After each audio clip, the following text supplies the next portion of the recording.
तो चलिए हमारा आखिरी टॉपिक है इस चैप्टर का जावा स्क्रिप्ट फॉर्म वैलिडेशन। मतलब फॉर्म को वैलिडेट करना। अब इसकी क्या आवश्यकता है ये समझिए कि जब भी हम कोई फॉर्म बनाते हैं, मतलब ऐसी चीज जिससे यूजर का डेटा हम सर्वर की तरफ भेज रहे हो या यूजर के डेटा की हम डिमांड कर रहे हो किसी भी वेबसाइट पे, तो फॉर्म बनाया जाता है। उसमें यूजर अपना डेटा डालता है और सबमिट करता है तो डेटा चला जाता है। लेकिन इस दौरान अगर हम चेक करना चाहते हैं कि यूजर ने जो डेटा डाला है वो सही है या नहीं, या फॉर्मेट के अनुरूप है या नहीं, उसके लिए फॉर्म वैलिडेशन की जरूरत पड़ती है कि फॉर्म को वैलिडेट करना कि चीजें सही है या नहीं। जैसे कि एग्जांपल के लिए समझे कि हमने एक फोन नंबर का कॉलम बनाया है और उस फोन नंबर के कॉलम में गलती से या जान के किसी यूजर ने अल्फाबेटिकल कोई चीज इनपुट कर दी।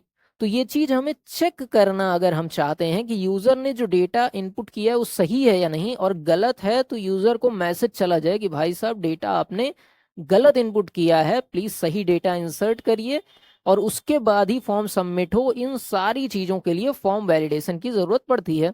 इसका इस्तेमाल कई सारी चीजों के लिए किया जाता है और बाद में कोई दिक्कत आने से बेहतर है कि इस चीज को वेबसाइट में लगाया जाए ताकि डेटा अपलोड होने के बाद हमें कोई दिक्कत ना आए। तो चलिए यहाँ पर देखते हैं क्या चीज कही जा रही है। तो सबसे पहले बताया जा रहा है कि HTML form validation can be done by JavaScript. JavaScript की सहायता से HTML फॉर्म वैलिडेशन किया जा सकता है। इसके बाद if a form field name is empty, if a form field जिसका नाम एफ नेम है is empty, the function alert message and return false to prevent the form being submitted. मतलब अगर इम्प्टी कोई इनपुट कर दिया है, बिना कुछ लिखे इनपुट कर दिया है, तो फॉल्स मैसेज जनरेट होगा और फॉर्म सबमिट होने से रोका जा सकता है। अब यहाँ पर देखिए एक फंक्शन डिफाइन किया गया है जो कि इस HTML फॉर्म में है।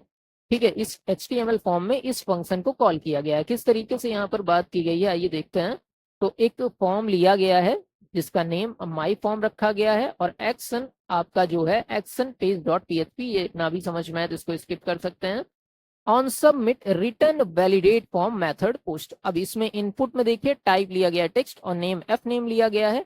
और यहाँ पर मेन चीज जो मैं समझाना चाहता हूँ, रिटर्न वैलिडेट फॉर्म ये फंक्शन कॉल किया गया है। बाकी सब चीजें तो HTML ही हैं, लेकिन यहाँ पर फंक्शन कॉल किया गया है। और जैसे ही फंक्शन कॉल किया जाता है फंक्शन डेफिनेशन के पास फंक्शन जाता है, यहाँ पर प्रोग्राम गया और यहाँ पर चेक किया जा रहा है कि क्या जो वैल्यू है वो नील डाली गई है, मतलब बिना नाम डाले इनपुट किया गया है। अगर ऐसा है तो यूजर के सामने एक मैसेज आ जाएगा, name must be filled out, नाम भरा जाना चाहिए।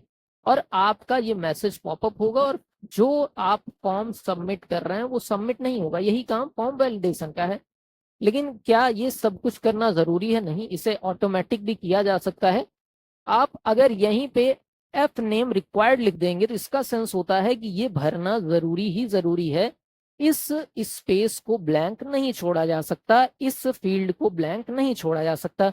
इसको आपने कई फॉर्म में देखा भी होगा कि आप बिना अगर भरे भूल के सबमिट कर देते हैं, लॉगिन कर देते हैं, तो ये बताता है कि ये चीज भरी जानी जरूरी है, बिना इसको भरे आप काम नहीं कर सकते हैं। ये चीज समझ रहे हैं कि नहीं?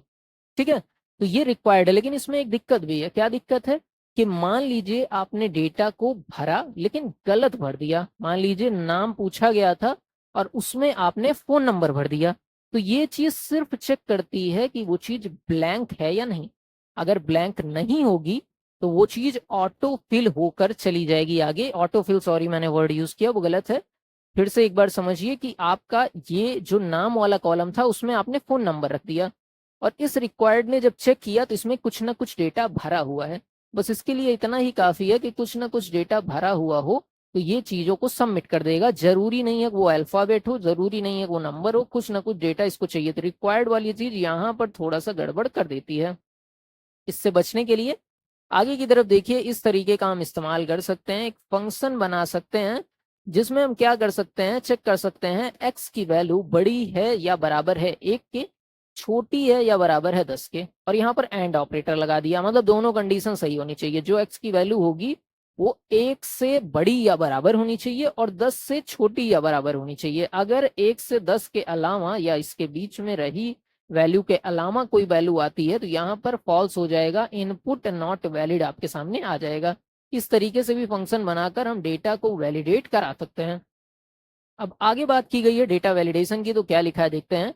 Data validation is the process of ensuring that the user input is clean, मतलब यूजर का इनपुट साफ, मतलब सही इनपुट किया गया है, करेक्ट है और यूजफुल है, मतलब इससे जो हम जानकारी चाह रहे हैं वही जानकारी वो दे रहा है।